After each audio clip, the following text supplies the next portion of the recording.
Crime ન્યૂઝમાં આપનું સ્વાગત છે। વડોદરામાં બુટલેગરોની ગેંગવોર બાદ હરિયાણા પોલીસના દરોડા। વડોદરામાં બુટલેગરો વચ્ચે ગેંગવોર બાદ હરિયાણા પોલીસે શહેરમાં દરોડા પાડ્યા। દરોડા દરમિયાન હરિયાણા પોલીસે વડોદરાના કુખ્યાત બુટલેગર નીલુ સિંધીને પકડી પાડ્યો, જે હરિયાણામાં એક્સરસાઇઝના ગુનામાં વોન્ટેડ હતો।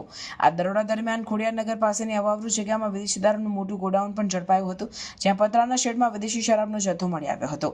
હરિયાણા પોલીસે વડોદરા શહેર પોલીસ સાથે મળીને કાર્યવાહી કરી હતી। દારૂના ગોડાઉન પર દરોડા પાડવામાં આવ્યા હતા, જેમાં વિદેશી શરાબના વિપુલ જથ્થા સાથે દારૂના ગેરકાયદેસર વ્યવસાયમાં સંકળાયેલ લોકોની ધરપકડ કરવામાં આવી।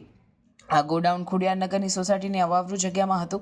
આ ગેંગવોરમાં બુટલેગરો વચ્ચેના તણાવને કારણે શહેરમાં અશાંતિ ફેલાઈ હતી। આ ગેંગવોરમાં અલ્પુ સિંધી અને હેરી લુધવાણી વચ્ચે મારામારી થઈ હતી, જેનાથી હેરીને ગંભીર ઈજા પહોંચી હતી। આ ઘટનાને પગલે પોલીસ દ્વારા તપાસનો ધમધમાટ શરૂ થયો હતો।